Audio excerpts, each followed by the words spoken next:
atau MC yang bacakan susunan dan tata tertib webinar kita sebagai berikut. 1. Pembukaan, 2. Doa bersama, 3. Menyanyikan lagu Indonesia Raya yang diiringi musik, 4. Sambutan dari Ketua Umum dan digantikan oleh Ketua Penyelenggara kita, 5. Pemaparan materi yang dibawakan oleh narasumber, 6.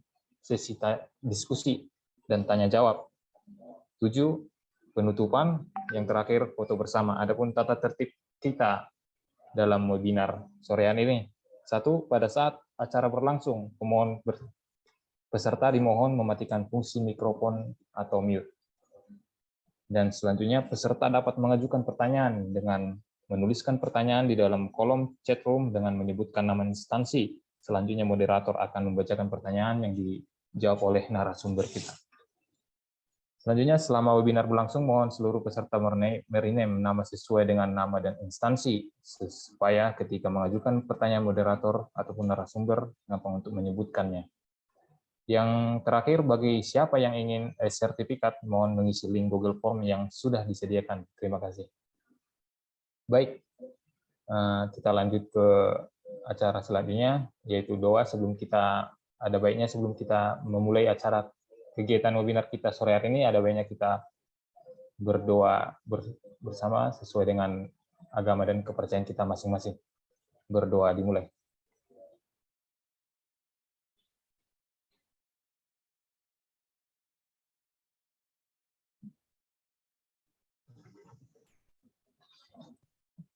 Baik, acara selanjutnya menyanyikan lagu Indonesia Raya yang diiringi musik. Diharapkan Bapak Ibu tetap mematikan mikrofon selama lagu berlangsung. Kepada panitia yang bertugas, kami persilakan.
Baik, pada panitia, terima kasih.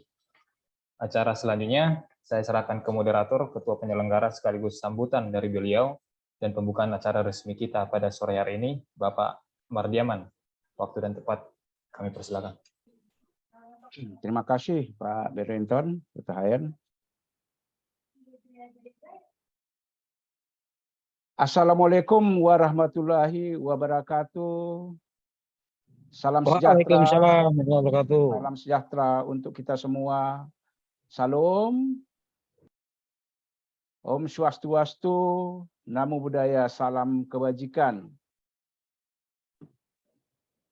Yang saya hormati Ketua Umum Pak Heberlolo yang kebetulan tidak hadir ya. Yang saya hormati Ibu Ririn sebagai Ketua Direktur Eksekutif Itaki, Pak Berlinton sebagai MC pada hari ini, dan Pak Isa MS Siregar ya, yang menjadi narasumber kita pada siang hari ini. Kemudian saya lihat di sini rekan kita ya, pengurus Pak Hamonangan, Insinyur Hamonangan Girsang. Salam sehat untuk kita semua ya.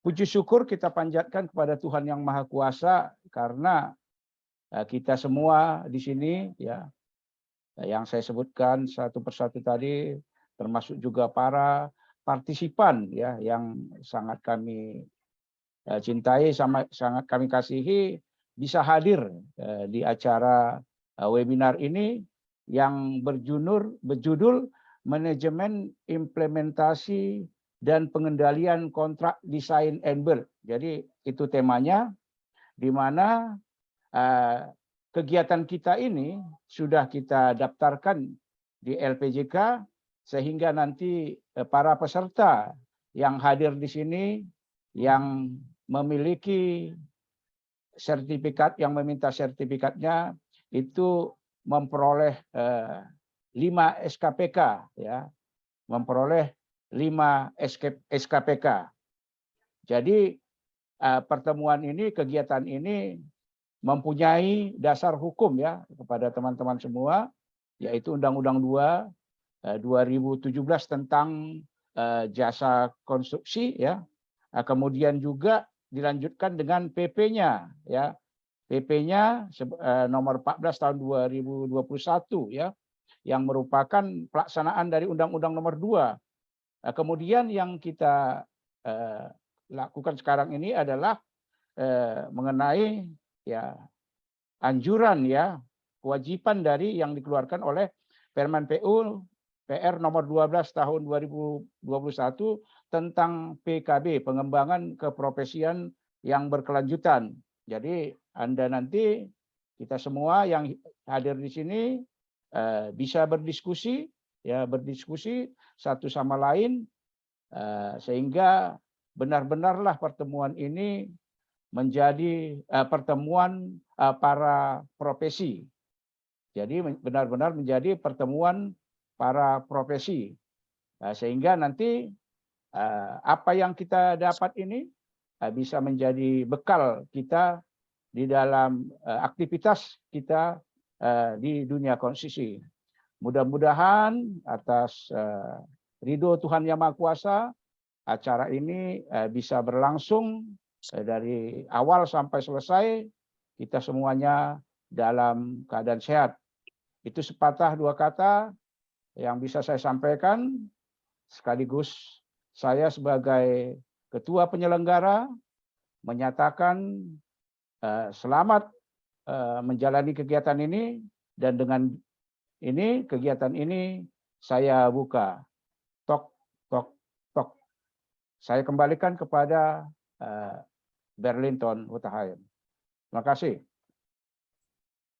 Baik, boleh langsung saja untuk acara selanjutnya Pak, untuk pemaparan kurikulum kita dari narasumber kita. Iya, terima kasih Pak Berlinton. Baiklah teman-teman semua, rekan-rekan semua yang ada di Zoom ini, sebentar lagi kita akan mendengarkan paparan dari narasumber kita yang cukup handal ya, yang saya lihat di sini, bisa kita lihat nanti sama-sama kurikulum kita dari Pak Isa. Izin, saya akan tampilkan sebentar kurikulum pitanya.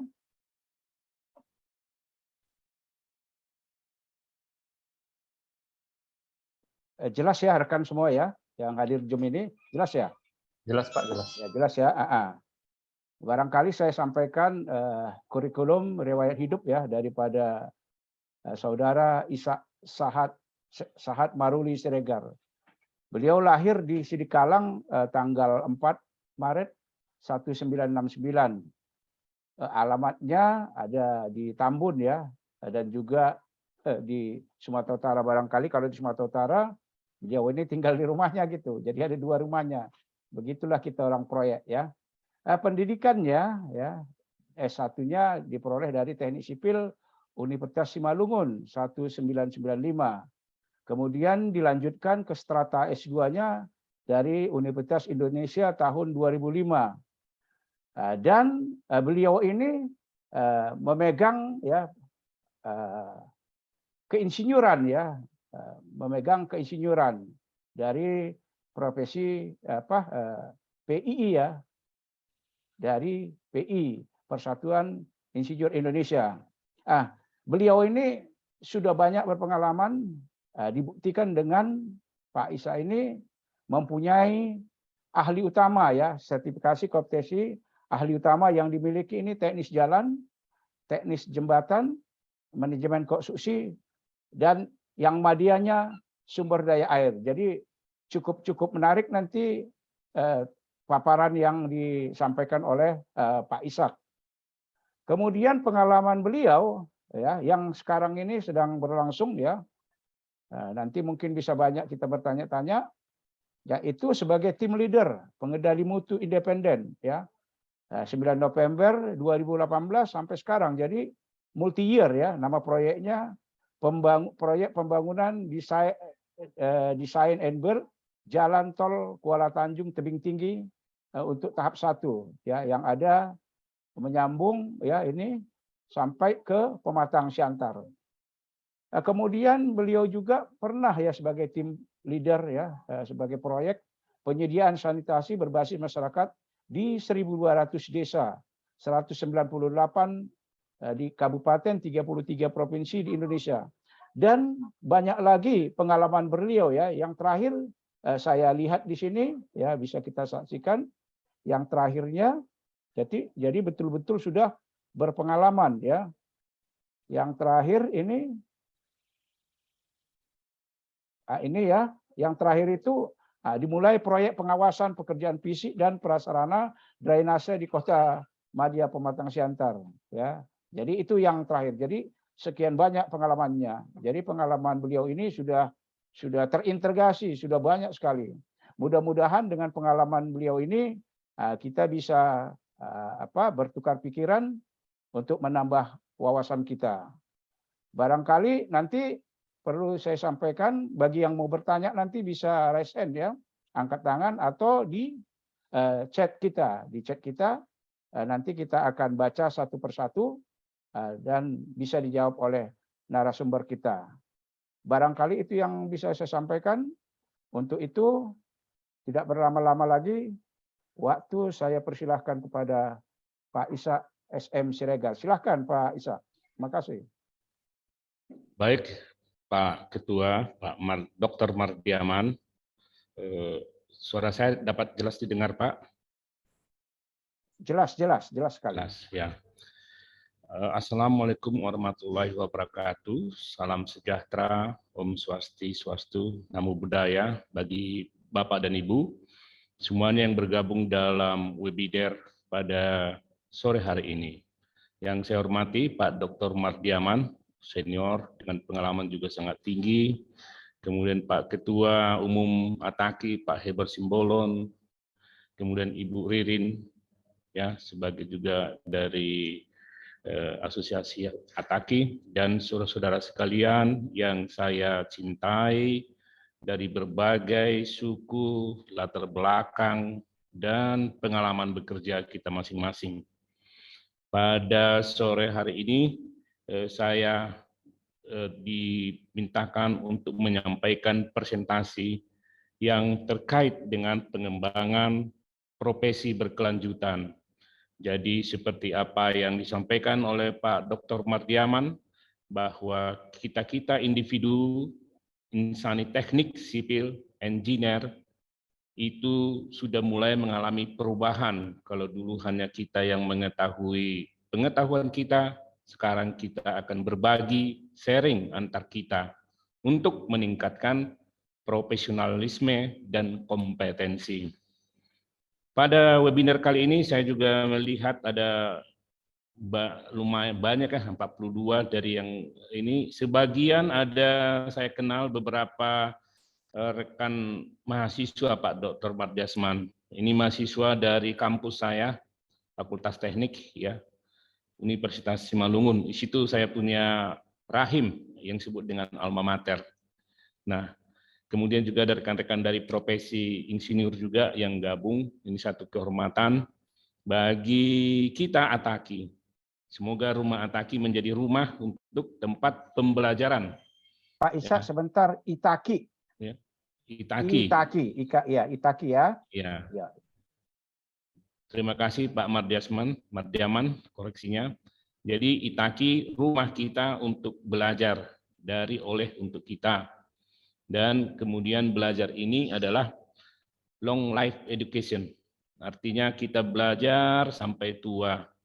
Dan tidak akan ada habisnya, apalagi berbicara dengan teknik sipil.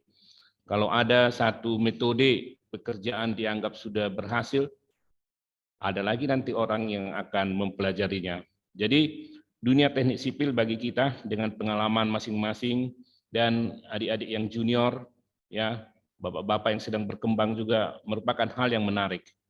Nah, dari apa yang disampaikan pemaparan tentang kurikulum PT, saya memang sudah menjalani berbagai proyek kurang lebih 25 tahun dari masa hidup yang saya jalani.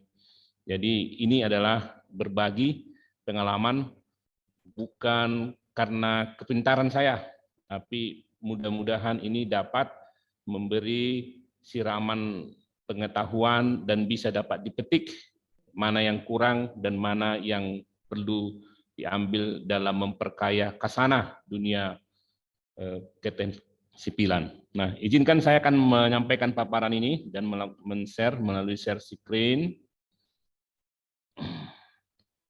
Tampak ya Pak ya? Lagi buka sebentar.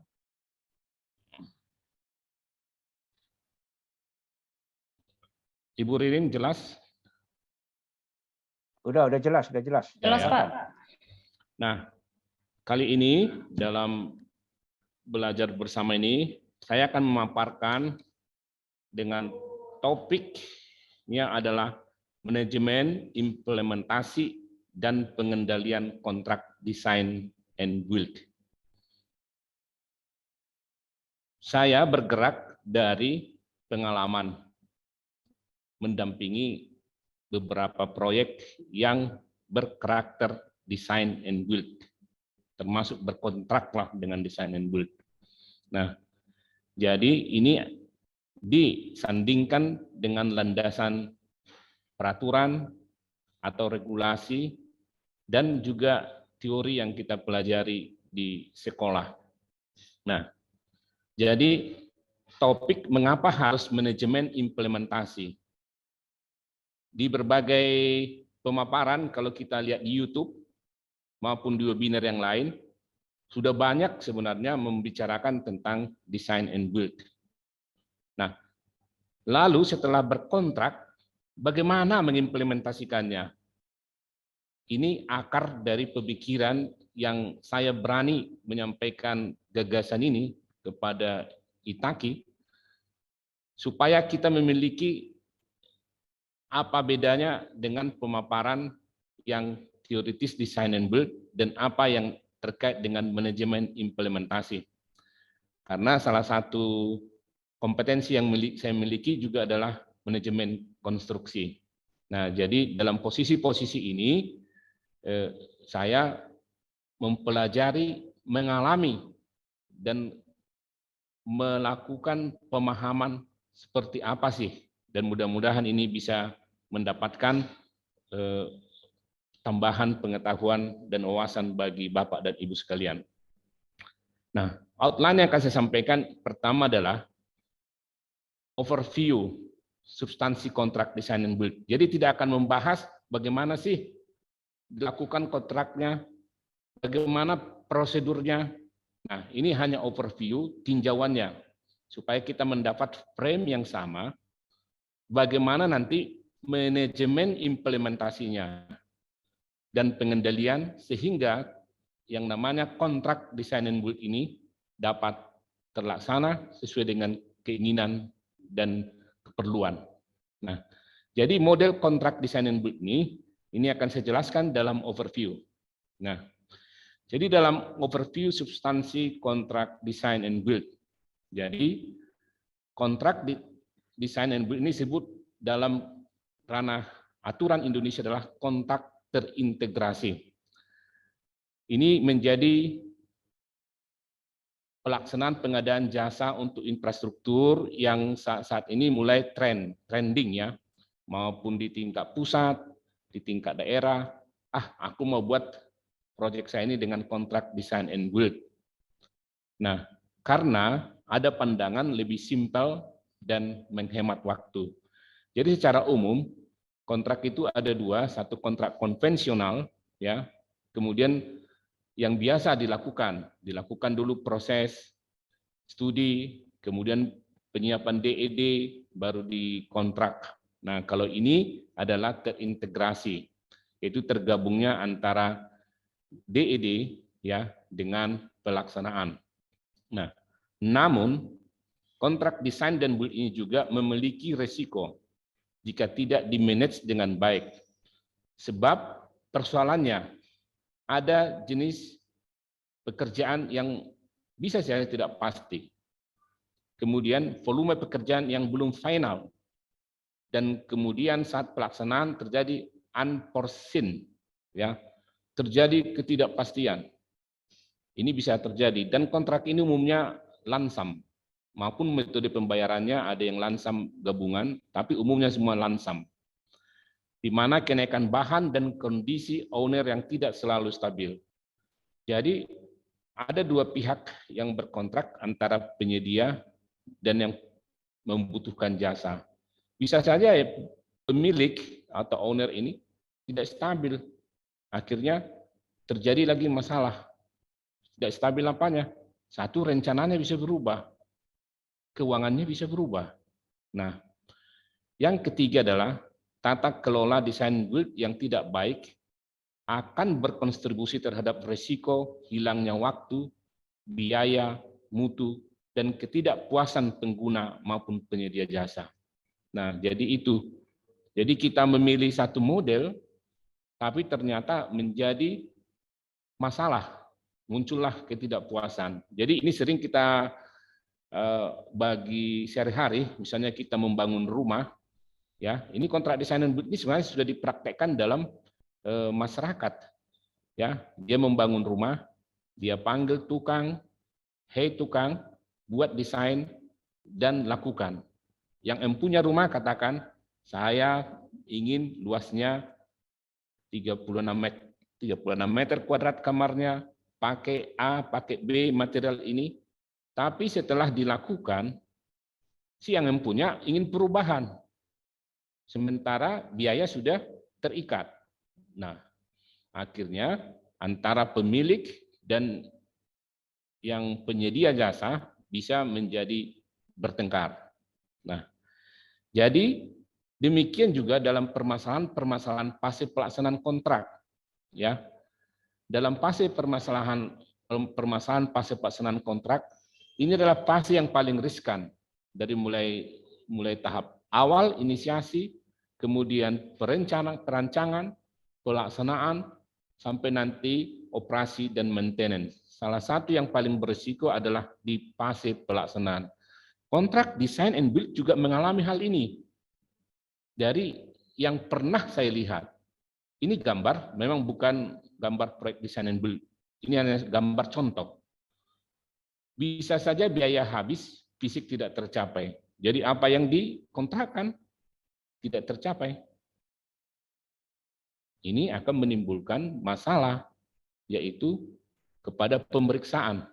Kalau itu barang individu masih mending. Kalau barang publik, ini bisa terseret pihak mana yang merugikan negara. Kemudian yang kedua, fisiknya dibangun, tapi gedungnya ini miring. Nah, seperti ini. Fisik dibangun, tapi gedungnya miring. Wah, ini bermasalah juga. Kenapa bisa jadi seperti ini? Nah, karena pasti ada sesuatu yang masalah. Nah, di mana? Bisa saja di perencanaan, tidak memperhitungkan terhadap daya dukung tanah, atau kesalahan dalam melaksanaan struktur. Nah, ini berbagai persoalan yang sering kita hadapi juga. Kemudian, kalau pekerjaan itu pekerjaan timbunan, seperti oprek, tiba-tiba opreknya menjadi amblas. Apa yang terjadi? Ini bisa saja mulai dari tanah dasar yang tidak dilakukan pengecekan, pemadatan yang tidak sempurna, di mana tidak mengikuti pada aturan dari trial yang dilakukan, atau sama sekali tidak ada trial. Nah, kemudian dirusak sebelum waktunya. Wow, yang rusak sebelum waktunya ini berbagai, saya tidak katakan ini di semua tol, tapi di beberapa ruas tol yang sudah terbangun, masih umur 2 tahun sudah dibongkar lagi. Nah, ada apa? Nah, makanya dalam kontrak itu, kita bisa saja membeli kucing dalam karung. Artinya, karena ada sesuatu yang tersembunyi, yang tidak jelas sebelum dilakukan. Itu yang saya maksud dengan kucing dalam karung. Kontraknya ada, tapi ada ketidakjelasan yang belum didetail. Bisa saja di dalam spesifikasi, bisa saja di dalam syarat-syarat umum. Nah, dan kemudian ketika terjadi kesalahan, semua orang cenderung mencari kambing hitamnya. Nah, ini karena kesalahan desain. Nah, ini karena kesalahan dari pelaksana. Dan yang paling sering disalahkan adalah para pekerja di lapangan. Nah, ini yang kita hadapi di permasalahan fase pelaksanaan kontrak. Nah, untuk inilah maka ini kenapa macet ya?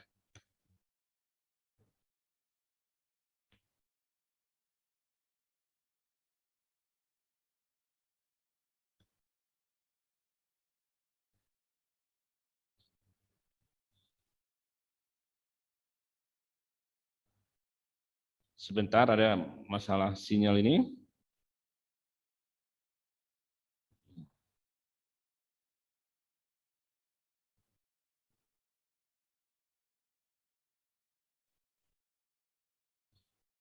Maka diperlukan satu manajemen. Belum lagi kita hadapi ketika peristiwa kegagalan di pelaksanaan. Ini adalah foto-foto yang sudah pernah terjadi di negara kita ini, di berbagai tempat. Nah, seperti ini girdernya patah. Yang sebelah sini di Pasungan Probolinggo jatuh pada saat erection. Kemudian di tol Pemalang Batang patah dia punya girder di tengah. Nah, jadi persoalan-persoalan seperti ini adalah persoalan di fase pelaksanaan, maupun mau di kontrak konvensional sama saja, maupun di kontrak design and build. Nah, jadi kita memerlukan suatu proyek yang efektif dan efisien. Artinya diperlukan suatu manajemen proyek yang efektif. Harus dipertimbangkan sebagai kompetensi strategis dalam organisasi, memungkinkan untuk mencapai orientasi hasil proyek ke tujuan apa yang menjadi tujuannya. Berkompetisi dengan lebih efektif, memperkuat organisasi, menanggapi dampak perubahan lingkungan, dan menyesuaikan langkah dengan rencana manajemen yang tepat. Kita semua ingin proyek yang sukses, proyek yang berhasil. Ya, berhasil artinya bisa dimanfaatkan. Kalau proyek yang sukses bisa berhasil dimanfaatkan dan memberi keuntungan. Proyek bisa berhasil tapi tidak memberi keuntungan kepada pelaksana maupun owner. Nah, ini proyek berhasil bisa dimanfaatkan masyarakat. Kemudian proyek efektif dan efisien, artinya memanfaatkan sumber daya yang tersedia seefektif dan seefisiennya. Nah, jadi tidak melebihi pada pagu atau juga dibesar-besarkan. Nah, ada proyek kecil tapi biayanya besar. Nah, setelah diteliti ada yang hal-hal yang tidak efisien menggunakannya, akhirnya menjadi temuan. Jadi proyek yang sukses memberi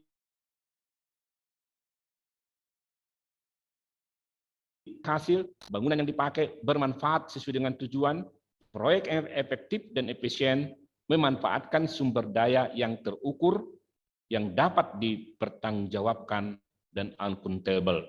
Ini yang diharapkan.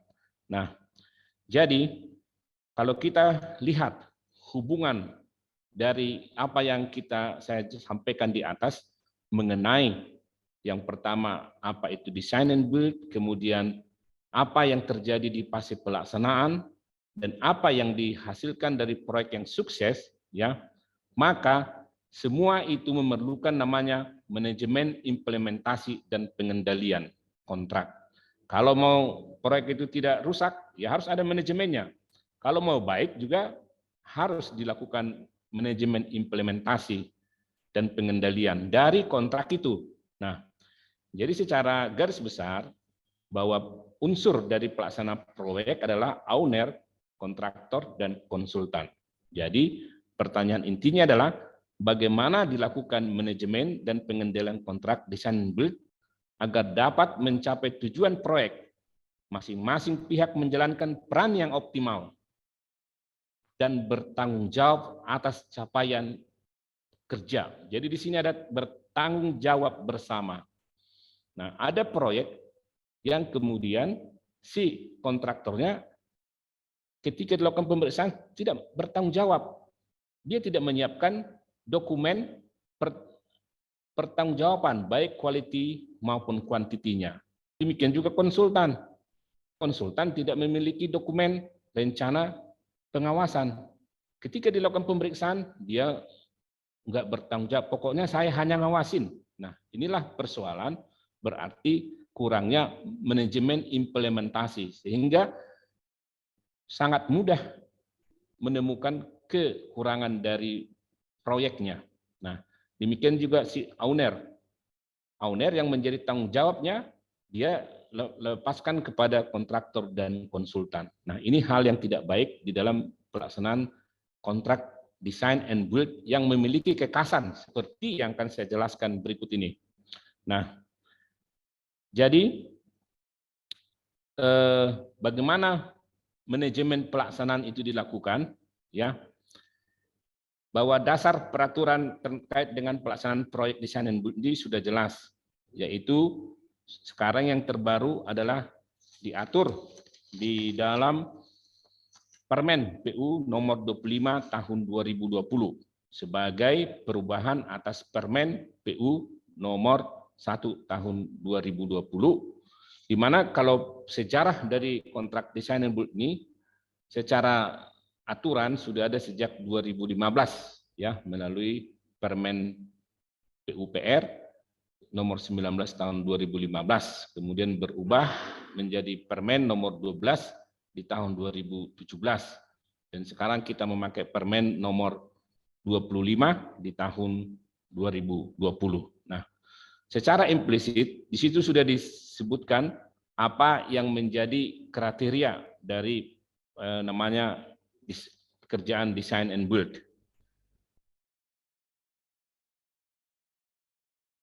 Nah, ini yang pertama dalam regulasi dan desain and build ini tertuang di dalam pasal 15 ayat 2 Undang-Undang nomor 2 tahun 2017 tentang jasa konstruksi, di mana di dalam pasal 15 ayat 2 tersebut bahwa rancang bangun atau design and build merupakan salah satu layanan usaha yang dapat diberikan oleh pekerjaan konstruksi terintegrasi.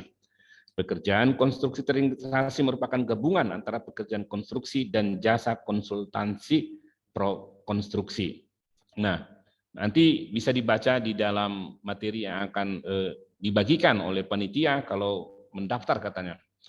Kemudian di dalam Permen PUPR nomor 19 tahun 2015 tentang standar dan pedoman pengadaan pekerjaan konstruksi terintegrasi rancang bangun, design and build, dijelaskan bahwa pekerjaan konstruksi terintegrasi rancang dan bangun, design and build, adalah seluruh pekerjaan yang berhubungan dengan pelaksanaan konstruksi bangunan atau pembuatan wujud fisik lainnya, di mana pekerjaan perencanaan terintegrasi dengan pelaksanaan konstruksi. Ini yang saya bold adalah yang berhubungan dengan pelaksanaan konstruksi bangunan. Jadi dia sudah dipersempit adalah konstruksi bangunan, bukan pengadaan barang. Nah, kemudian di dalam ini perlu saya tampilkan agar kita sama-sama mengetahui bahwa latar aturan regulasi yang berlaku mulai 2015 sampai ke 2020 saat ini, supaya kita nanti tahu ada review terkait dengan regulasinya. Kemudian berubah ke Permen PU nomor 12 tahun 2017. Kemudian di Permen PU nomor 1 tahun 2020, penjelasan tentang pekerjaan konstruksi ini terintegrasi hampir sama antara Permen nomor 12 dengan nomor 1 tahun 2020, tidak ada perubahan. Termasuk ke nomor 25 tahun 2020 tetap sama. Jadi 3 tahun berturut-turut definisi dari proyek rancang dan bangun desain adalah seluruh pekerjaan yang berhubungan dengan pembangunan suatu bangunan yang penyediaannya memiliki satu kesatuan tanggung jawab dengan pelaksanaan konstruksi. Nah, jadi ada perbedaan tone antara 2015 ke 2020. Nah, kalau kita baca dari kontraknya, apa yang diartikan dengan kontrak? Kalau di Permen nomor 15 tahun 2005 nomor 19 tahun 2015 ya, itu adalah pasal 1 ayat 14, kontrak pekerjaan konstruksi terintegrasi rancang dan bangun adalah perjanjian tertulis antara PPK dengan penyedia yang mencakup syarat-syarat umum, SSUK, dan syarat-syarat khusus kontrak, serta dokumen lain yang merupakan bagian dari kontrak. Kemudian di Permen PU nomor 12 tahun 2017, kontrak pekerjaan terintegrasi rancang bangun yang selanjutnya disebut kontrak perjanjian tertulis antara PPK dan penyedia. Jadi kalimat itu saja yang disampaikan. Kemudian di pasal perubahan di nomor 25 tahun 2000 PRT 2020 pasal 18-nya, kontrak rancang dan bangun and build, design and build, yang selanjutnya disebut kontrak adalah perjanjian tertulis antara pengguna anggaran, kuasa pengguna anggaran atau PPK dan penyedia yang berdasarkan harga lamsam. Jadi sudah ditegas bahwa proyek kontrak DNB adalah lansam atau gabungan lansam dan harga satuan. Nah, kemudian kalau kita lihat dari kriteria pekerjaannya, mana yang disebut dengan kontrak design and build ini, itu juga diatur baik di Permen PU nomor 15, kemudian ke Permen PU PR nomor 25. Nah, yang perubahan yang pada Permen 2017, dia membuat pekerjaan yang bernilai di atas 100 miliar. Tapi pada Permen PU nomor 25 tahun 2020, nilai itu tidak ada lagi. Tetapi kriteria pekerjaan rancang bangun ini di pasal 5 meliputi pekerjaan kompleks dan pekerjaan mendesak. Nah, apa yang disebut dengan pekerjaan kompleks? Artinya pekerjaan yang mempunyai risiko tinggi. Nah, kemudian memerlukan teknologi tinggi. Jadi teknologi yang dimaksud di sini mungkin peralatannya atau juga cara bekerjanya. Kemudian risiko tinggi bisa diartikan sebagai hal yang kalau karena banyaknya aktivitas maka harus terukur ya, sehingga kalau satu aktivitas terlambat akan ini bisa mengganggu keseluruhannya. Jadi misalnya A, B, C kegiatan A ini tidak bisa lepas dari kegiatan B. Nah, jadi kalau berbeda-beda kontraktornya ini akan membuat masalah. Kemudian menggunakan peralatan yang didesain khusus, kemudian memiliki kesulitan untuk didefinisikan secara teknis, kemudian memiliki kondisi ketidakpastian, unforeseen ya, yang sangat kemungkinan tinggi. Nah, jadi kemudian pekerjaan mendesak sebagaimana dimaksud berupa pekerjaan memenuhi kriteria yang mendesak ini secara ekonomi dan atau sosial memberikan nilai manfaat dan lebih kepada masyarakat. Jadi misalnya dalam kondisi seperti kemarin COVID, rumah sakit harus dibangun, ini secara proses akan lambat dan sangat dibutuhkan oleh masyarakat, sehingga ini harus bisa dibuat dalam bentuk kontrak design and build. Jadi rancangannya belum final, sudah dikerjakan. Kemudian yang segera dimanfaatkan dan pekerjaan yang tidak cukup waktu untuk dilaksanakan secara terpisah. Nah, jadi kalau kita lihat ini, seperti ini, ada ini kontrak design and build, ada yang satu sisi dari sini, ini tadi yang disebut dengan kompleks, kemudian yang ini adalah yang disebut dengan pekerjaan yang mendesak. Jadi ketika melakukan kriteria, kalau salah satu misalnya pekerjaan kompleks ini mempunyai risiko tinggi, ya itu sudah bisa di-adjust dan harus disetujui oleh pimpinan yang tertingginya, bisa saja di kementerian. Ini sudah bisa membuat bahwa kontrak ini bisa dilakukan dengan design and build. Nah, tetapi kalau pekerjaan mendesak, ini ada nilai manfaatnya, segera harus dimanfaatkan, kaitan waktu, ini keseluruhannya harus terpenuhi untuk disebut dengan kriteria sebagai kontrak design and build. Nah, itu terkait dengan ini.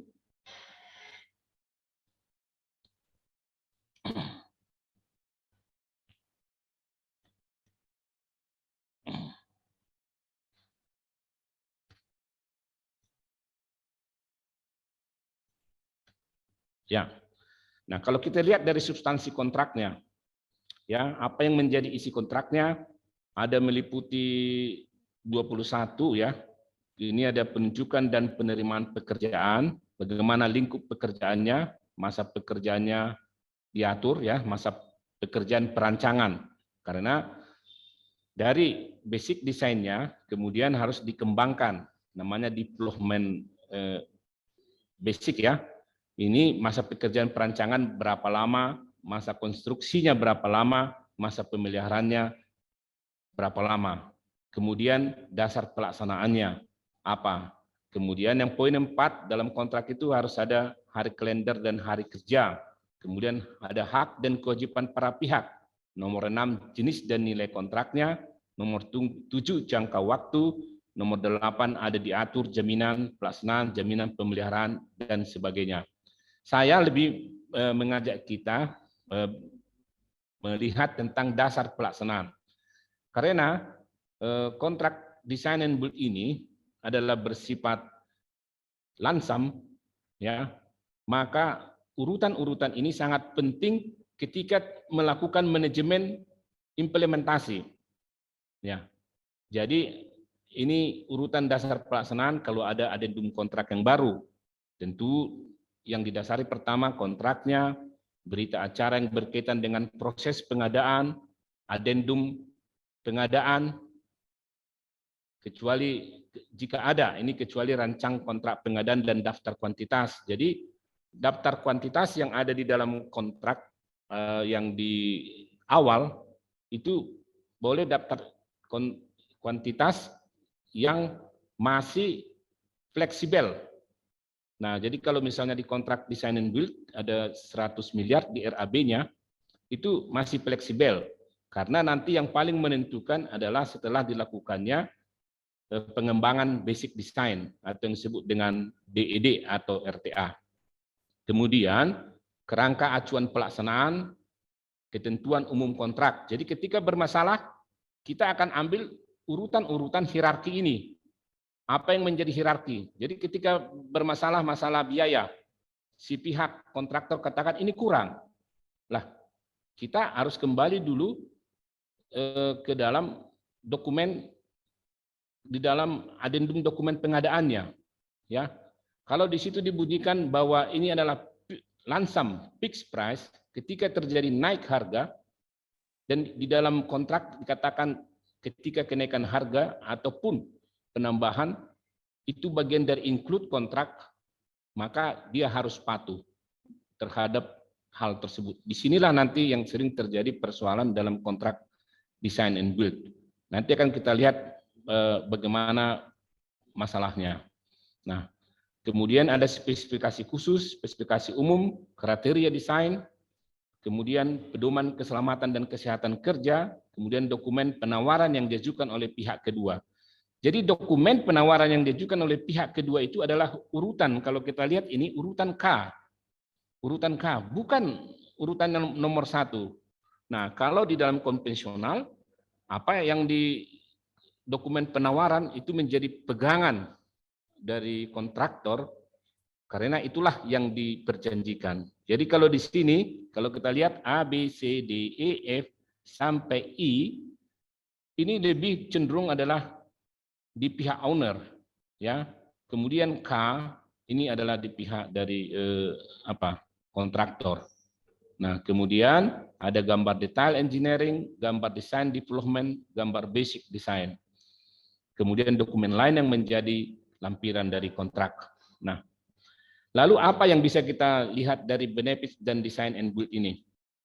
Memang di Indonesia secara umum belum ada saya pernah baca tentang manfaatnya. Sebenarnya baik antara kontrak konvensional maupun design and build sama-sama bisa bermanfaat. Tapi karena ini tadi memiliki kompleksitas dan kebutuhan yang mendesak, nah tentu ada keuntungan yang didapat dari model kontrak seperti ini. Ini adalah satu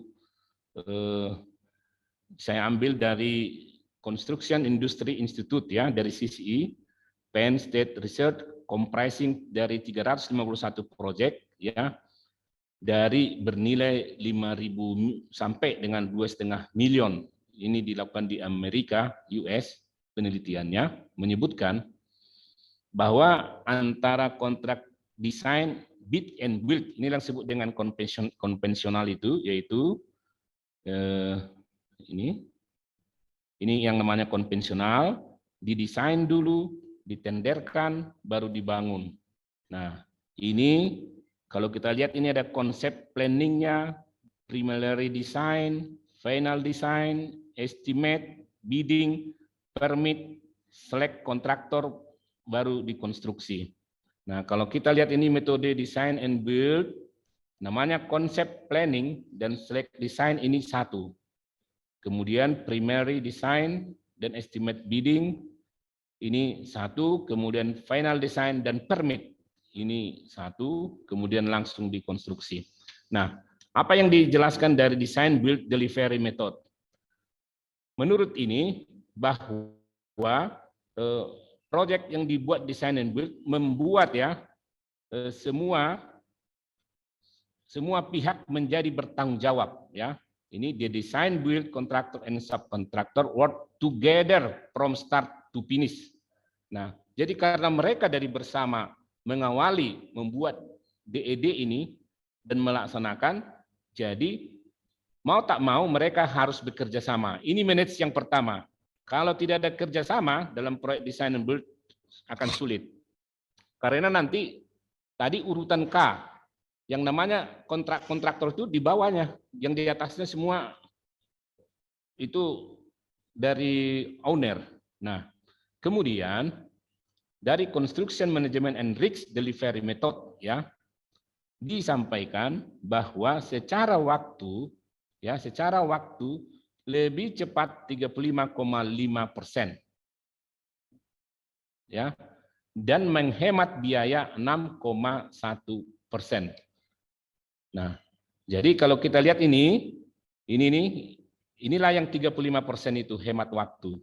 Kemudian biayanya lebih hemat 6,1%. Ini menurut dari riset yang dilakukan oleh CII ya di Amerika Serikat. Nah, jadi itu sebagai gambaran benefit yang kita dapat dari terlaksananya kontrak design and build ini.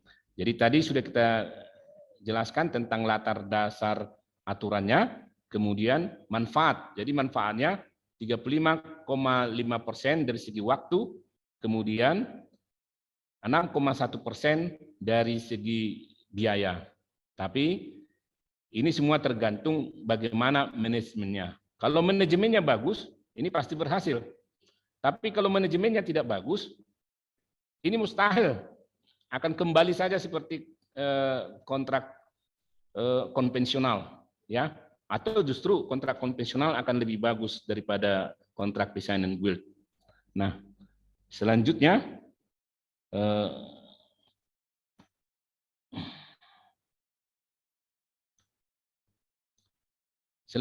kita akan melihat bagaimana manajemen itu dilakukan, ya. Jadi karena kita sudah tahu ada risiko, ada keuntungan, maka diperlukan manajemen implementasi dan pengendalian yang saya sebut area manajemennya. Jadi kalau sudah terkontrak, kita bisa definisikan area-area mana supaya ini bisa memberikan keuntungan dari segi waktu 33%. Jadi kalau proyeknya 10 bulan, 3 bulan lebih cepat dan menghemat biaya 6,1%, harus ada pengendalian. Yang pertama, area yang pertama perlu dikendalikan adalah manajemen integrasi proyek. Ya, apa yang diintegrasikan itu, ya, supaya terwujud, termasuk proses kegiatan untuk mengidentifikasi dan menentukan, menggabungkan, menyatukan dan mengkoordinasi berbagai proses. Ini harus sukses dulu. Yang kedua adalah manajemen scope project, termasuk proses yang diperlukan untuk memastikan proyek mencakup semua pekerjaan. Jadi scope, hal-hal yang tadi dari basic design atau dari feasibility study mau dikembangkan menjadi hal scope pekerjaan yang dilakukan harus juga jelas. Kemudian manajemen area ketiga adalah manajemen waktu, termasuk proses yang diperlukan untuk mengelola penyelesaian proyek secara tepat waktu. Nah, jadi karena dia kontrak design and build, harus ada waktu diberikan kepada pihak kontraktor dengan perencana menyusun. Dan waktu ini harus dikembangkan, di breakdown hal-hal apa saja yang dikerjakan. Nah, kegagalan yang sering didesain adalah ketika diberikan waktu ke kontraktor, perencananya kurang bekerja. Nah, ketika diminta untuk mulai melakukan asistensi desain, selalu terlambat. Nah, ini nanti akan saya tunjukkan. Kemudian manajemen biaya proyek, manajemen kualitas proyek. Nah, ini sudah ada 5. Ini dari pengalaman yang juga saya ikutin. Kemudian diperlukan manajemen sumber daya proyek, termasuk untuk mengidentifikasi, memperoleh dan mengelola sumber daya yang dibutuhkan. Kemudian bahkan sampai manajemen komunikasi proyek. Karena tadi mereka with together. Mereka harus bersama, mereka harus memiliki pemahaman dan komunikasi yang sama. Ketika menafsir satu aturan, misalnya di dalam spesifikasi teknis, kalau berbeda antara kontraktor, konsultan, maupun dengan owner, ini akan bermasalah. Kemudian juga memperhitungkan manajemen risiko proyek. Ini terkait dengan SMKK nomor 10 tahun 2021. Nah, hal apa risiko? Jadi jangan sampai nanti proyek terhenti karena ada kendala, bahaya. Tidak diperhitungkan, termasuk terhadap kenaikan harga. Jadi bukan hanya terhadap peristiwa kecelakaan. Kemudian bagaimana manajemen pengadaan proyek itu dilakukan. Kemudian bagaimana manajemen stakeholder proyek. Jadi stakeholder proyek bukan hanya kontraktor, konsultan, owner. Di situ ada subkon. Kemudian ada pihak-pihak berkepentingan seperti pemerintah provinsi, pemerintah daerah. Ini semua harus ada namanya manajemen stakeholder proyek. Karena untuk memperoleh Aisyah, sebentar saya potong, agak dicepati ya, 20 menit lagi ya. Oke, baik Pak. Ya. Nanti tanya jawab lebih banyak lagi. Silakan, Pak. Baik Pak. Nah, jadi inilah kembali tadi antara konvensional dan dengan design and build. Dia menggabungkan. Nah, Kemudian kita lihat dari area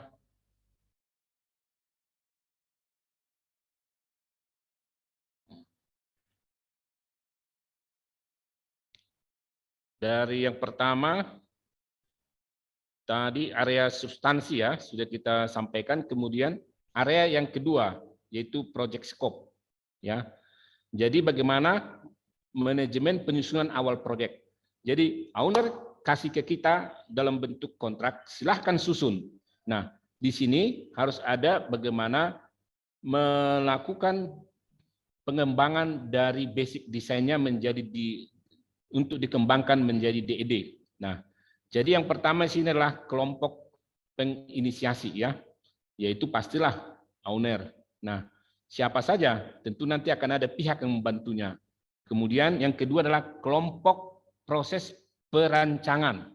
Nah, ini yang dilakukan oleh konsultan perancang yang bermitra dengan kontraktor yang bisa dalam bentuk KSO. Kemudian kelompok proses eksekusi.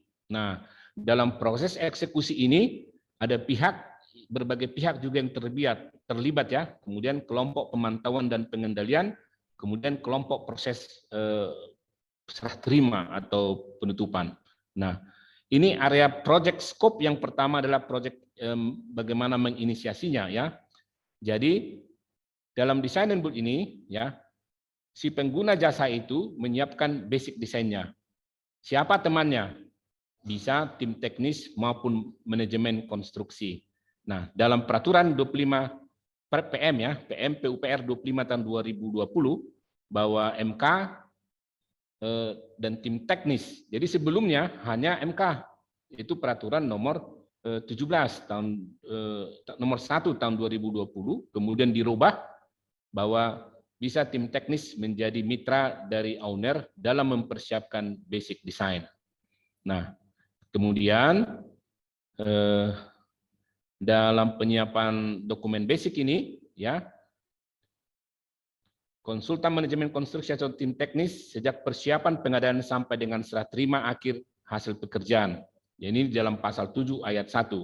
Kemudian tersedia dokumen yang paling sedikit berupa dokumen rancangan awal yang meliputi data peta geologi, teknis lokasi pekerjaan, referensi data penyelidikan tanah, geoteknik untuk lokasi terdekat dengan pekerjaan, penetapan lingkup, dan sampai 1 sampai 4. Nah, kemudian konteks inisiasi proyek basic design ini haruslah memenuhi persyaratan peraturan hukum dan sosial. Jadi tidak asal dibuat. Kemudian memenuhi permintaan atau kebutuhan pemangku kepentingan, menerapkan atau mengubah strategi bisnis atau strategi teknologi. Jadi inovasi akan sangat diperlukan dalam kontrak design and build.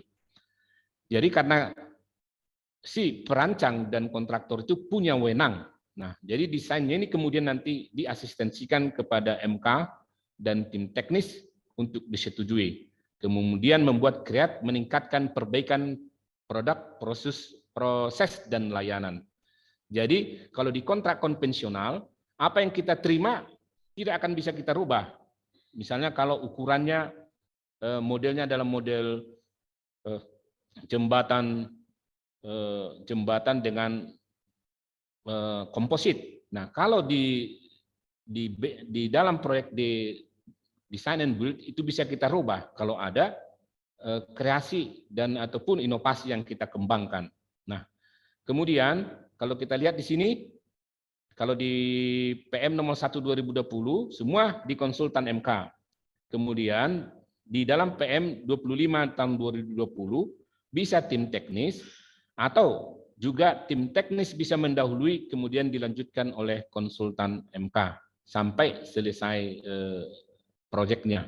Nah, jadi peran konsultan MK beda dengan peran supervisi. Konsultan MK itu di tubuhnya sudah ada engineer, sudah ada juga yang bagian supervisi. Nah, jadi dia kombinasi gabungan, jadi sudah lebih besar. Makanya proyek ini adalah berlaku untuk proyek yang besar. Kemudian proses manajemennya, tadi kita lihat dari inisiasi proyek sampai kepada planning, executing, dan proses. Jadi ini intinya adalah bahwa rencana inisiasi yang baik akan memudahkan penyusunan DED. Tapi inisiasi yang tidak baik yang asal ini akan mempersulit dalam penyusunan DED. Nah, kemudian kita lihat bahwa risiko DED yang buruk adalah proyek dikelola dengan buruk akan menjadi hasilnya akan menjadi buruk.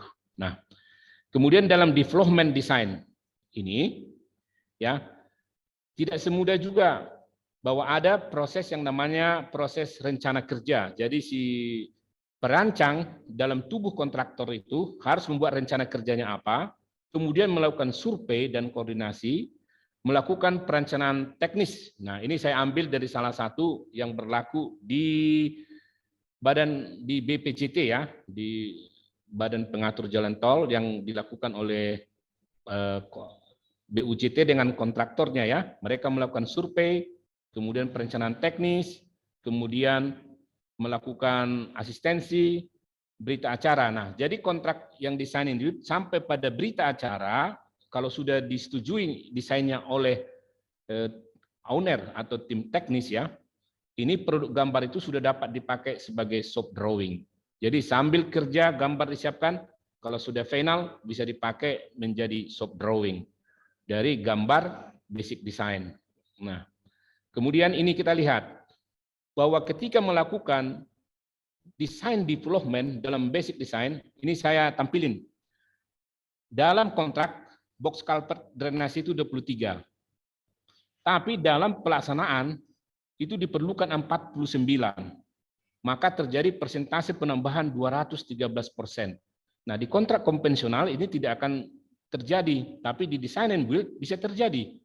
Dari 23 direncana menjadi 49 kebutuhan, kenaikannya sampai hampir 200% lebih. Demikian juga jembatan overpass di sini dari 4 menjadi 7. Nah, lalu apakah si kontraktor akan keberatan? Nah, itulah risiko yang akan dihadapinya ketika dia menerima pekerjaan yang namanya lump sum dan fixed price yang tidak bisa dia harus terima, harus dijalankannya. Nah, bagaimana untuk memenuhi yang 49 ini? Ya, dia harus melakukan perhitungan ataupun inovasi sehingga mengurangi pada kerugian yang akan dia alamin. Nah, kemudian dari pengalaman yang saya lihat ada 2 yang pernah design and build yang besar, yaitu pembangunan pos lintas batas negara di 7 provinsi, di 7 lokasi yang saya jalani 2015, dan kemudian di proyek tol yang besar juga. Apa yang mempengaruhi perubahan itu? Jadi tadi 23, sekarang menjadi 49. Ini adalah terjadi karena rentang waktu antara basic design, kontrak, dan penyusunan development design relatif lama. Kemudian terjadi perubahan lingkungan atau ruang lokasi pekerjaan. Dahulunya di sini tidak ada perkampungan, sekarang menjadi ada perkampungan, perlu jembatan overpass misalnya, mau tidak mau. Kemudian adanya peraturan lokal daerah yang baru yang menyebabkan ada perubahan untuk kebutuhan struktur.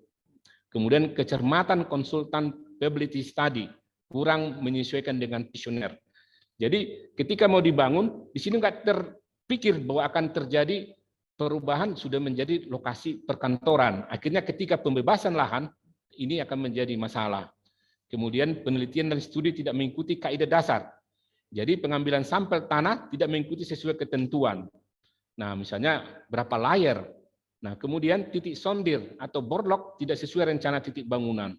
Nah, ketika di awal ini tidak menggunakan fondasi bore pile.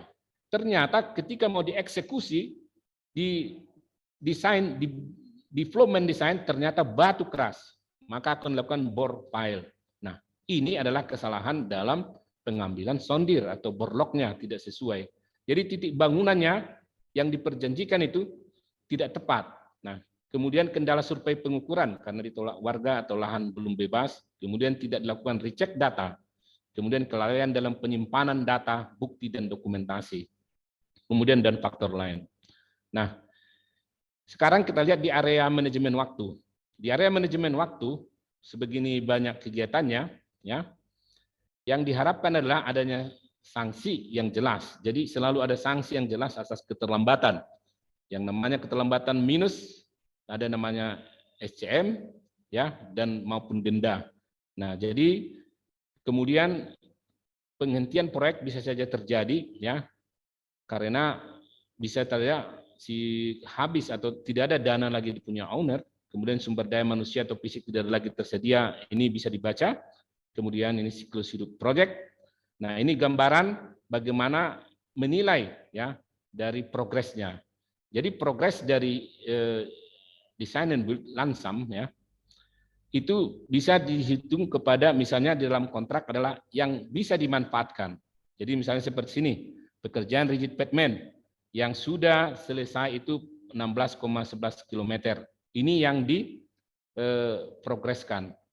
Jadi diprogreskan di dalam kontrak itu apakah berfungsi atau tidak berfungsi. Nah, jadi masalah selesai atau tidak selesai. Bisa saja misalnya pekerjaan bawah bisa dihitung keseluruhan, atau pekerjaan atas bisa saja dihitung keseluruhan. Nah, jadi seperti itu model progresnya.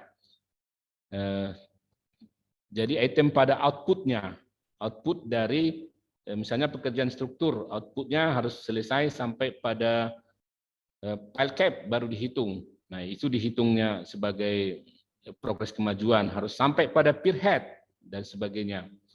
Nah, kemudian dalam area manajemen dan pengendalian mutu, nomor 5. Tadi nomor 4 adalah area untuk pengendalian waktu, area di pengendalian mutu, karena kontrak ini yang dinilai adalah quality. Jadi bukan karena kuantitas itu bisa berubah. Kuantitas yang diperjanjikan dalam awal itu bisa berubah setelah pelaksanaan. Maka pegangan bagi owner adalah mutu. Nah, seperti ini mutu harus yang terkait dengan persyaratan material, ada SOP yang disusun, ya, bagaimana itu bisa diterima, kemudian standar operasional, kemudian pengendalian mutu seperti ini, ya. Kalau tidak tercapai, misalnya dia membutuhkan beton P45, ya, yang membutuhkan ini harus memperhatikan takaran sesuai JMF-nya, selamnya. Nah, di sini si pihak kontraktor itu sangat mudah untuk kita tolak pekerjanya kalau tidak memenuhi kualitas ya pekerjaan.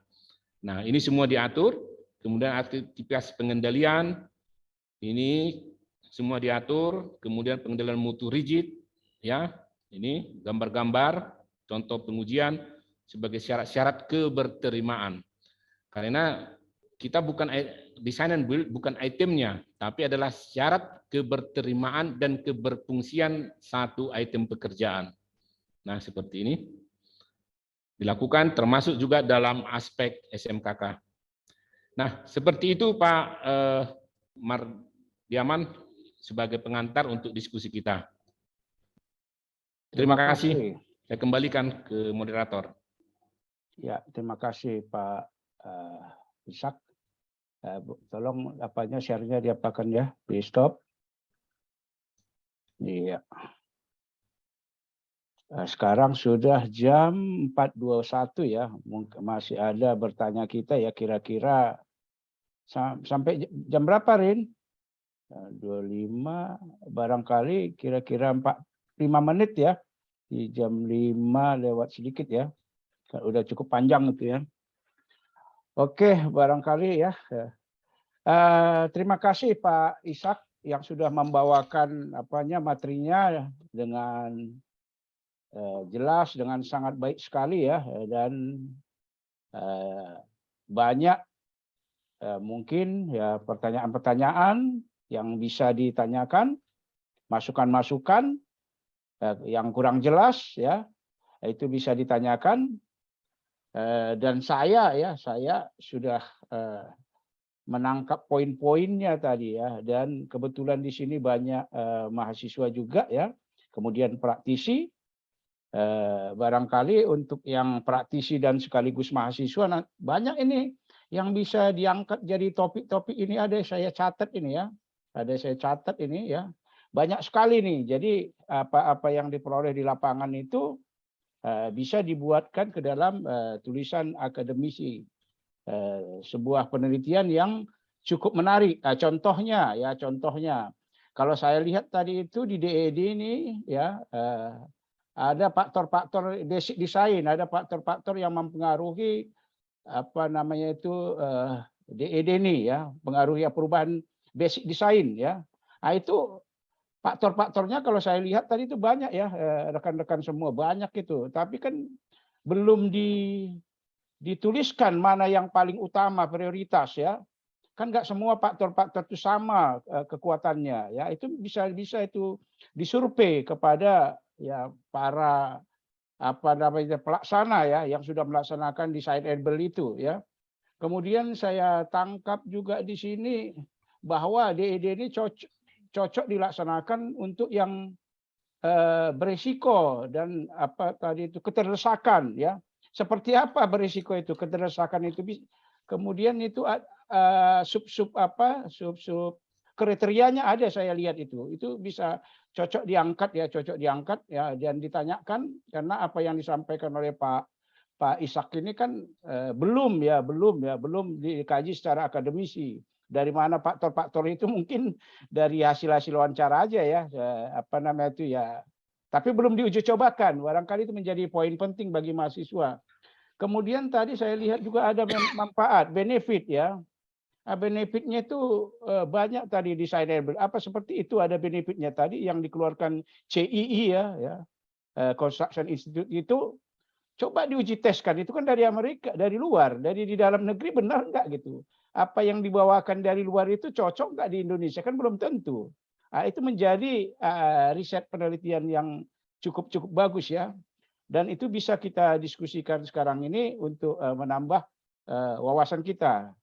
Untuk itu kami persilahkan kepada rekan-rekan semua, boleh itu raise hand, boleh itu chatting untuk mengajukan pertanyaannya.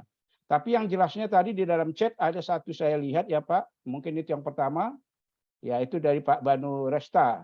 Yang kedua ada? Yang kedua, atau itu dulu ya dari chat ya. Dari chat ada saudara Banu Resta ya. Ada dua di chat, Di chat ada? Di chat ada dua.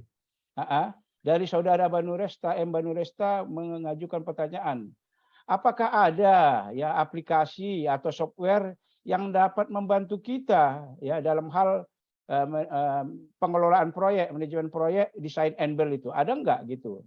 Nah, itu Pak, silakan Pak Isa. Itu yang pertama. Yang kedua ini dari Universitas Malungun ya. Egi Pangestu pertanyaan, bagaimana saat akhir kontrak ternyata pekerjaan belum selesai 100%? Nah, jadi putus di tengah jalan. Dan bagaimana jika kontraktor tidak melakukan perbaikan pekerjaan pada masa pemeliharaan? Nah, bagaimana? Jadi sudah selesai 100%, tapi dia handover ya, serah terima pertama, tapi dia tidak melakukan perbaikan. Nah, barangkali itu silakan Pak Isa SM Siregar. Waktu dan sempat kita persilakan. Ya, terima kasih bagi Bapak dan Ibu yang menyampaikan pertanyaan. Yang pertama terhadap Muhammad Banu Resta. Nih, ini masalah aplikasi dalam design and build sebenarnya ini kan design and build hanya metode pelaksanaan kerja, kontrak kerja. Jadi bukan suatu bentuk aplikasi.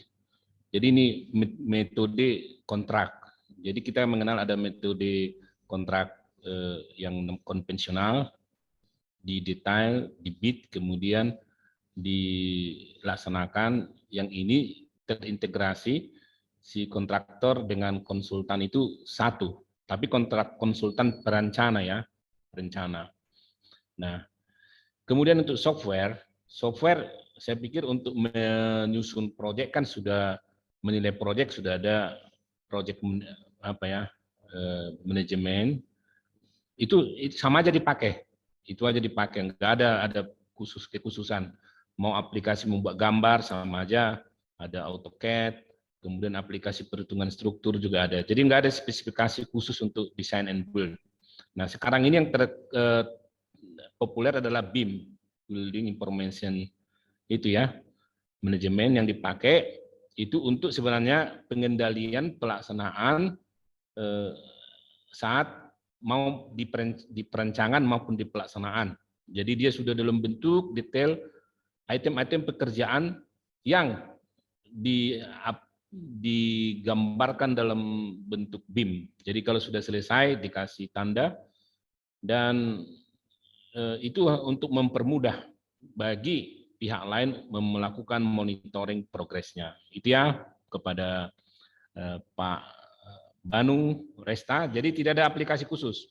Sama aja, ini hanya melakukan menggambar, kemudian melakukan perhitungan quantity, sama aja dengan yang berjalan normal. Kemudian untuk mahasiswa dari Universitas Simalungun, Pak Egi Pangestu, bagaimana saat akhir kontrak ternyata pekerjaan belum selesai 100%. Nah, tentu kan ada ketentuan bahwa penalti ya bagi kontraktor yang tidak memenuhi jadwalnya, ya.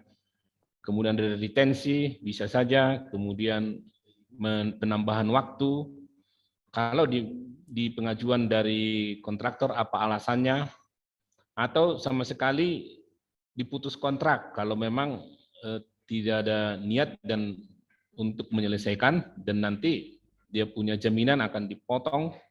Dan kalau sampai tidak selesai 100%, tentu dia akan menjadi rekanan penyedia jasa yang buruk lah, yang mungkin dia tidak akan lagi berhubungan dengan pihak owner ya. Nah, lalu jika tidak selesai karena ini si kontraktor itu karena ini design and build merasa rugi.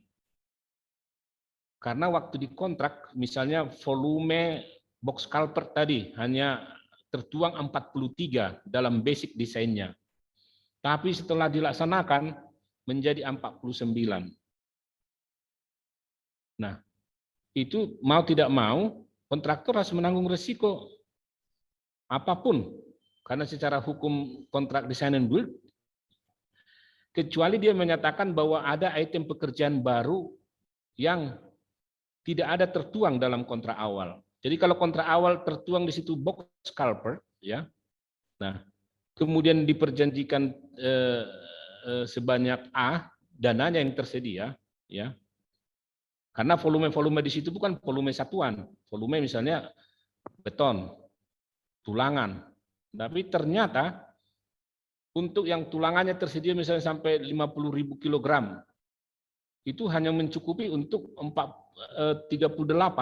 Untuk padahal masih diperlukan 5 lagi untuk mencapai 43. Nah, situlah diperlukan inovasi desain. Kalau si kontraktor itu bisa membuat mengapa si perancang dan kontraktor itu bisa memberikan pemikiran dan diterima idenya. Jadi tidak harus misalnya dari beton, bisa ditarik dari yang lain. Nah, tapi dia harus buktikan nanti pembuktiannya terhadap volume yang tersedia dan kemudian perhitungan yang dia dapat memang masuk akal. Nah, disinilah peranan dari MK. Jadi MK itu melakukan verifikasi, kemudian review. Jika memang masuk logika apa yang disampaikan dengan perubahan ini, maka itu akan bisa diterima. Tapi ada syarat, ada kriteria desain yang tidak bisa dirubah. Nah, kriteria desain ini datangnya dari siapa? Regulator, dari pemerintah. Kalau misalnya dia menggunakan menjadi ukuran betonnya dikurangi, FC-nya ya, dikurangi misalnya dari 30 menjadi 20, hanya untuk mendapatkan supaya dapat 5 tadi, itu tidak bisa. Tetap harus mengacu kepada spesifikasi yang sudah ditentukan. Kalau misalnya dipergunakan FC 20, harus ada analisanya, nah kekuatannya. Jadi sebenarnya memberikan inovasi kepada si kontraktor dan perancang untuk mengajukan inovasinya. Nah, supaya nanti dapat tercapai 100%. Kalau memang tidak tercapai 100%, kemudian dia ngeyel, ini masalah inilah memang ada kendala pada saat pengajuan untuk pelelangan kontrak design and build, si perencana dan kontraktor itu diberikan waktu lebih lama daripada konvensional. Kalau nggak salah 30 hari. Jadi dia harus pelajari medan lapangannya supaya dia tidak membeli kucing dalam karung tadi. Kalau memang itu beresiko ya jangan. Tapi kalau memang itu bisa diperhitungkan oleh engineer-nya bahwa itu dapat dilakukan dengan alokasi yang tersedia, ya silahkan. Seperti itu jawaban kepada Bung Egi terkait dengan model yang design and build ini. Nah, dan kepada Bung Tama. Seperti itu Pak Mardiaman, saya kembalikan kembali. Ya, terima kasih Pak Isa. Untuk Banu Resta gimana? Jadi tadi sudah disampaikan ya bahwa khusus softwarenya tidak ada. Ya, seperti yang dijelaskan oleh Pak Isa tadi, yang dari inisiasi tadi ya, inisiasi, planning, executing, controlling ya, dan closing. Nah, itu tadi kalau nggak salah ada 5 itu. Nah, sehingga apa namanya itu software khususnya nggak ada, cuma alat bantunya dieksekusi ada. Struktur itu pakai SAP gitu ya, SAP 2000 apalah ya, pakai pondasi ya, Praxis ya. Silahkan kalau untuk penjadwalan ya Microsoft Project, silahkan Primavera, silahkan. Itu untuk tujuannya supaya sukses proyek ya. Nah, itu jadi khusus nggak ada ya. Yang kedua tadi untuk EGI ya. Bagaimana kalau 100% tidak terpenuhi katanya. Ya itu ya nama baiknya jelek, tapi itu dicegah ya, dikontrolling, karena kan ada rapat-rapat Pak Ishak ya, rapat mingguan ya yang dihadiri oleh MK itu kan dikontrol ya, dikontrol.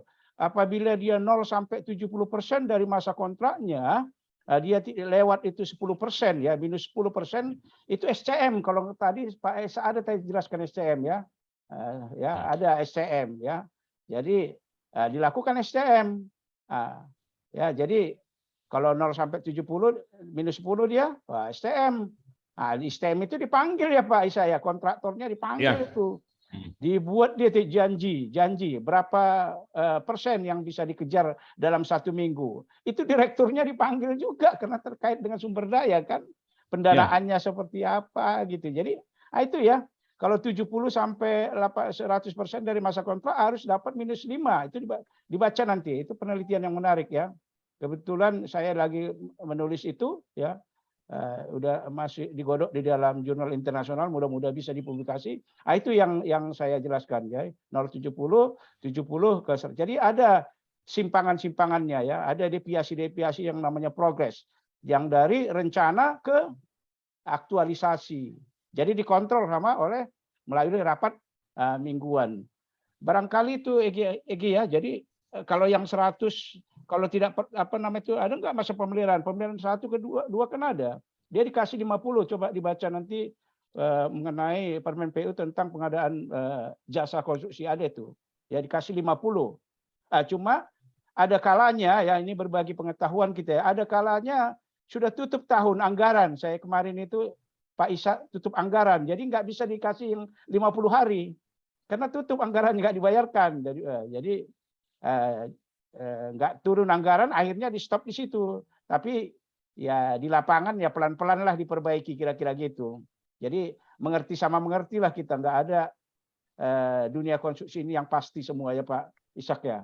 Jadi penuh dengan ketidakpastian ya. Udah disusun rencana sedemikian rupa, ya meleset juga itu Pak. Itulah yang kata Pak Ishak tadi di dalam stepnya itu, lakukanlah namanya ya controlling gitu ya, pengendalian di fase eksekusi itu. Barangkali itu ya Pak Egi, Pangestu. Untuk itu kita buat yang sesi kedua. Siapa silahkan, barangkali ada yang punya pengalaman. Izin Prof, tanya Prof. Siapa ini? Amir Gautama, 1. Silakan. Amijar Gautama, silakan. Pak Amijar. Ya, satu lagi Prof. Syahrizal Prof. Iya, Amijar dulu baru Syahrizal ya.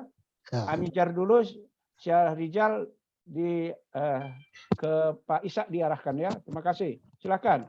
Baik, selamat sore Pak Ishak. Ya, selamat sore Pak. Iya, ini kan design and build ini kan kontraknya awalnya kan namanya PIDIC ya. Jadi Federal Professional Engineer ya dari Perancis.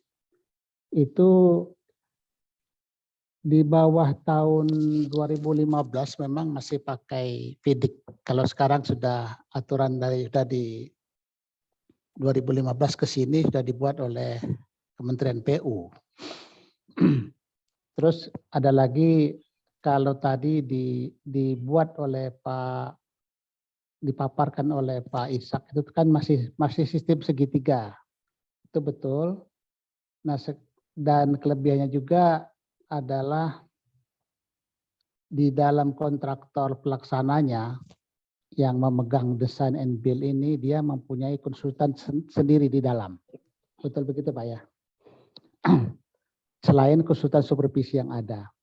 Saya ingin tanya nih Pak sedikit aja nih Pak Ishak.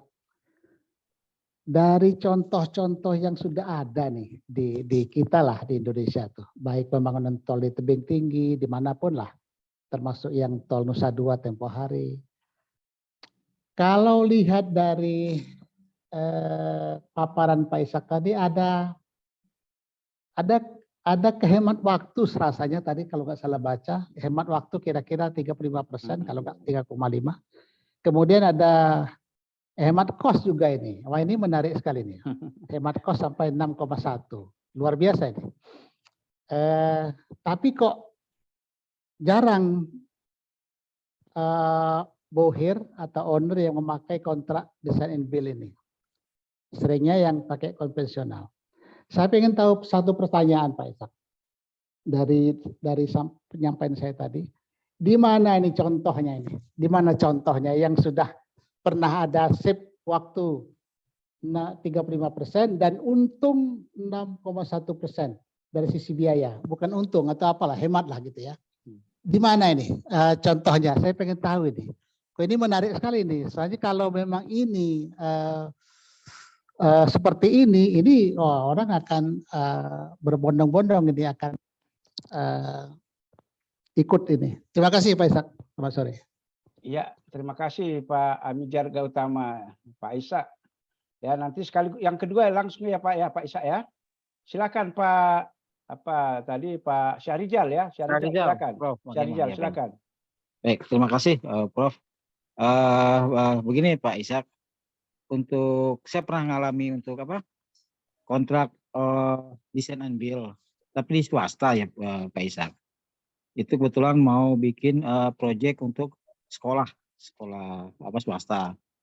Nah kebetulan karena si ownernya sendiri budgetnya masih fluktuatif, mereka minta design and build dengan gambaran waktu itu kita ngajukan unit price setiap item pekerjaan. Nah tadi yang Pak Ishak sampaikan di pemaparan awal untuk design and build itu kan lump sum fixed price. Nah kami pernah menjalani itu unit price Pak Ishak. Nah alhamdulillah dengan unit price kita mengurangi friksi dengan pemilik baik harga maupun volume ya, soal ada pekerjaan tambah kurang. Nah ini gimana menurut Pak Ishak pandangan perbandingan antara kontrak lump sum dengan unit price terapkan pada design and build. Nah itu satu. Nah yang kedua Pak mengenai tadi kualitas ya. Kualitas kalau di design and build yang pernah saya kerjakan dulu kita menyerahkan pekerjaan itu kan hanya berupa desain ya, sementara build-nya itu banyak campur tangan dari pemilik sampai beli material maupun pembayaran tenaga juga dari pemilik. Jadi kita tanggung jawab terhadap kualitas itu tanggung jawab renteng dengan si pemilik gitu Pak. Nah kalau tadi kan dipaparkan tanggung jawab untuk kualitas adalah tanggung jawab dari kontraktor yang merangkap sebagai perencana. Demikian Pak Ishak, terima kasih. Ya, terima kasih Pak Syahrizal. Jadi ada 2 pertanyaan ya Pak ya. Silakan Pak Ishak. Masih di mute. Ya.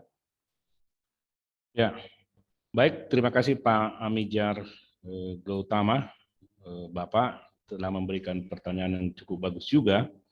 Ya, yang pertama tadi, yang penghematan dan keuntungan waktu, jadi waktu dan penghematan biaya, itu dilakukan penelitiannya oleh Construction Industry Institute, CIAI di Amerika.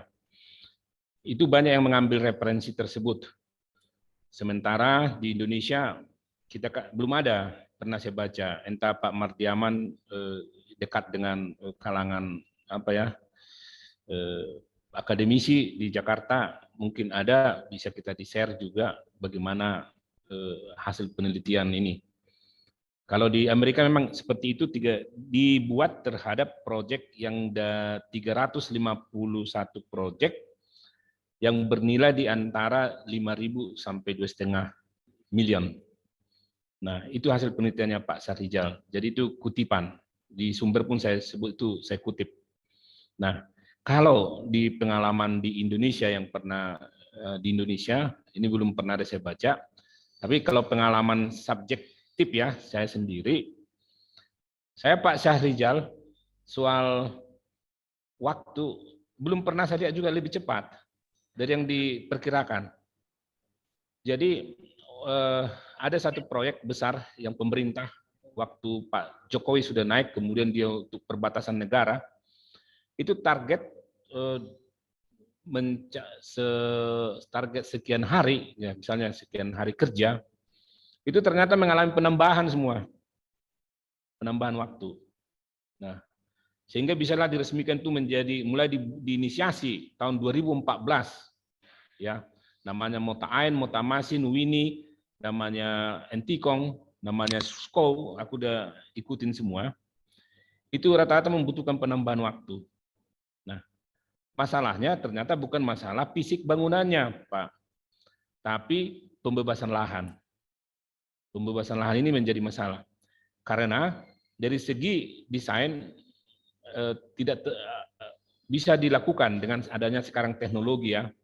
Teknologi mau bikin dengan adanya batching plan, dengan adanya metode pekerjaan precast, ini akan mempercepat.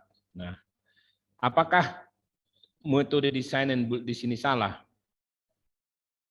Nah, itu tidak bisa saya berikan jawaban. Lebih bagus konvensional aja. Nah, kemudian penghematan biaya. Nah, terhadap penghematan biaya, itu juga studi di sana. Dan studi di kita belum ada. Berapa sih setelah dilakukan, apakah terjadi penghematan? Di antara pekerjaan yang saya jalanin, ya, biaya ini kan seperti mau tak mau ya dirasakan masing-masing kontraktor perencana. Kalau kurang ya dia akan menghadapi, kalau dia bilang mengeluh penambahan biaya sangat sulit. Kecuali ada item baru. Jadi item baru yang tidak ada di kontrak. Misalnya pekerjaan box culvert, underpass, tapi misalnya ada pekerjaan misalnya pile slab yang di sana tanah lunak yang sama sekali tidak pernah ada bunyi di dalam basic design, itu bisa menjadi adjust. Dan umumnya ya, apakah ini yang dimanfaatkan untuk mengurangi kerugian? Saya tidak bisa katakan ya atau tidak. Karena selalu ada item baru yang muncul. Saya pernah juga menghadapi tiba-tiba muncul item baru. Nah, untuk apa? Nah, jadi itulah yang menjadi kendala. Karena apa? Kontraktor kita kan waktu melakukan perikatan kerja, semuanya selalu bisa. Nah, baru dia tidak mengirimkan tim untuk melakukan survei rinci.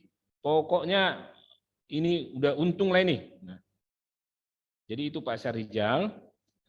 Yang pertama tadi itu penelitian di Amerika, saya tidak bisa pastikan bagaimana yang berpraktek kita di Indonesia karena kita baru ada tahun 2015. Kemudian tentang keterkaitan dengan biaya, saya juga tidak bisa pastikan karena belum ada sebuah hasil penelitian. Itu kepada Pak Amijar, kemudian kepada Pak penanya kedua tadi, Pak Syahrijal. Syahrijal. Pak Rizal Pak, tadi Pak Mizar. Oh ya, mohon maaf Pak Syahrijal, ya. Pertanyaan Bapak tadi mengenai pembayaran unit price.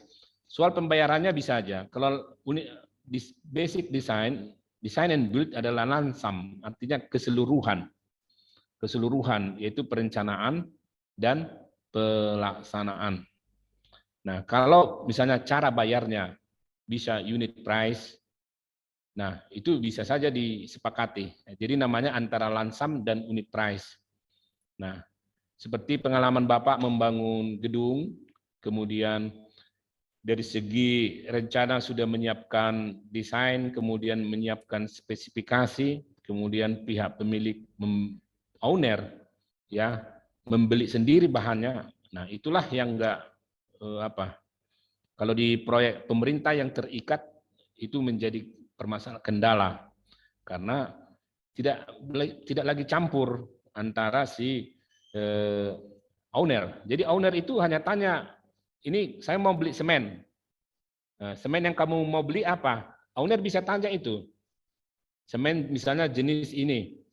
Nah, dia nanti akan tanya kadar apanya berapa. Nah, itulah namanya ada nanti rapat penjelasan teknis. Jadi ada di dalam tubuh Project Design and Build, MK itu akan banyak melakukan rapat teknis yang terkait dengan persetujuan metodenya, persetujuan materialnya. Ini harus ada persetujuan material.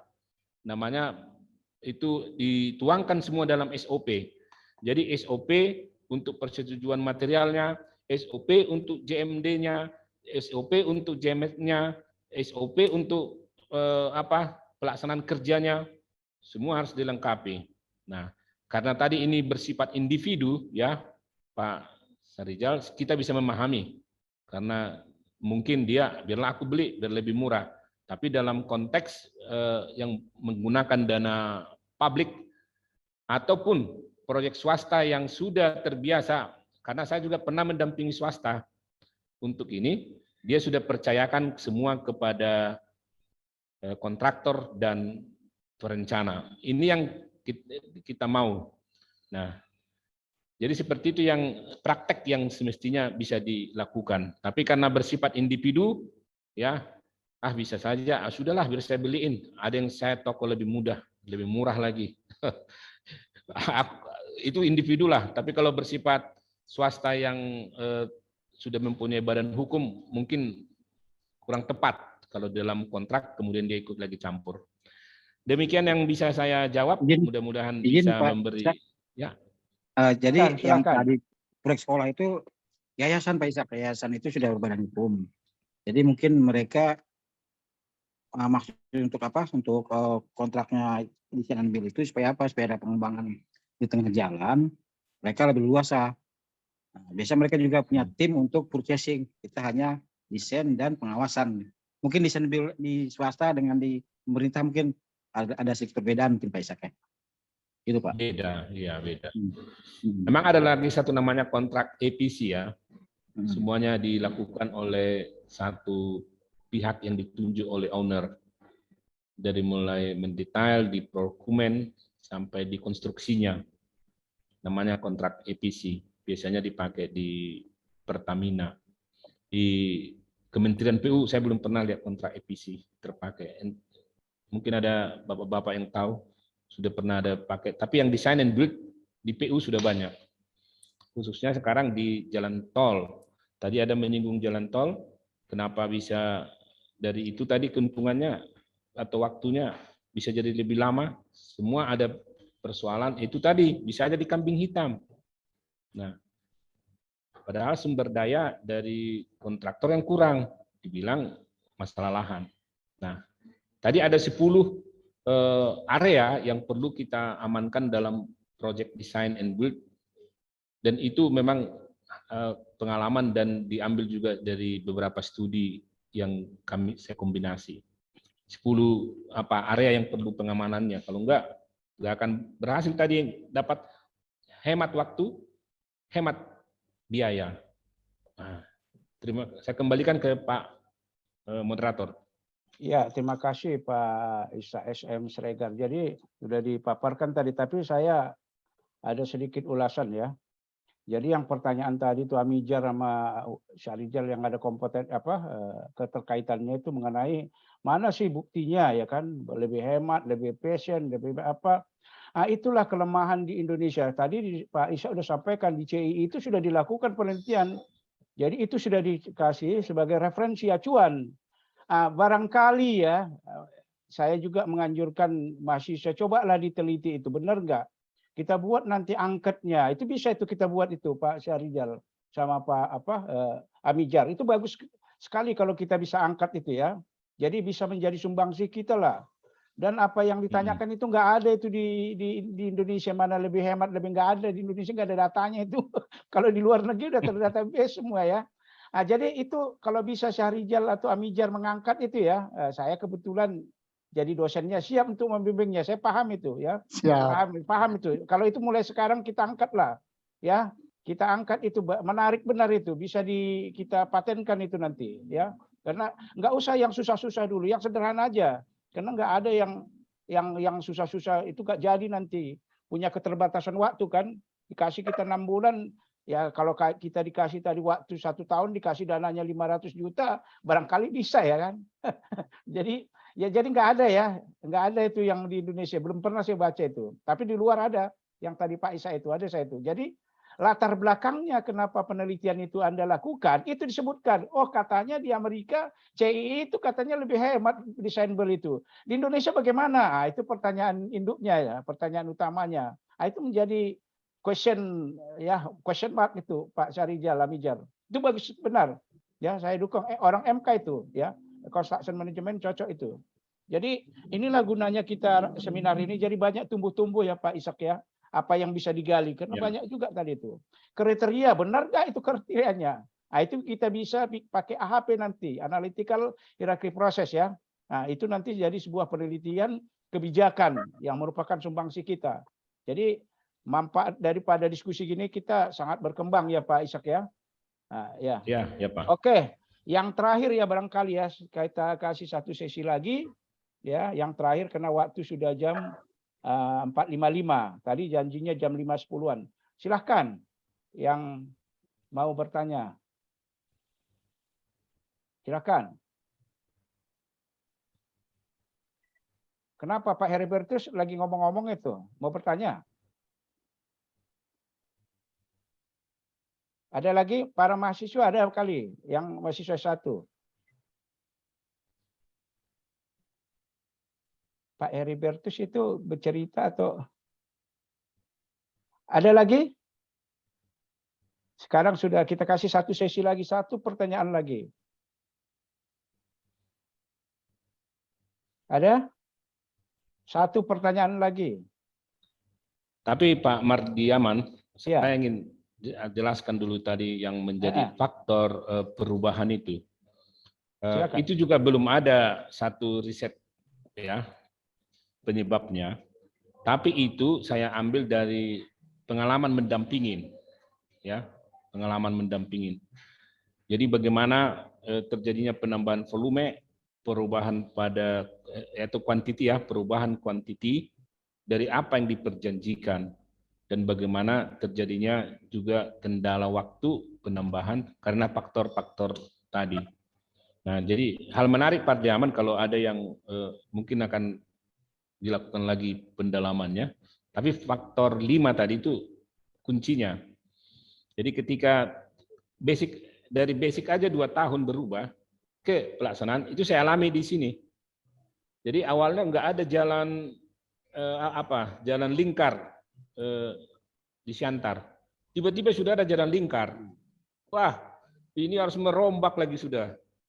Nah, nggak mungkin sebuah jalan tol itu ada perlintasan sebidang, nggak akan bisa. Itu dilarang oleh aturan. Akhirnya harus bikin bangunan. Mati ya? Wah, kenapa mati tuh? Wah, gawat ini pas sinyal. Aduh, hidupkan cepat.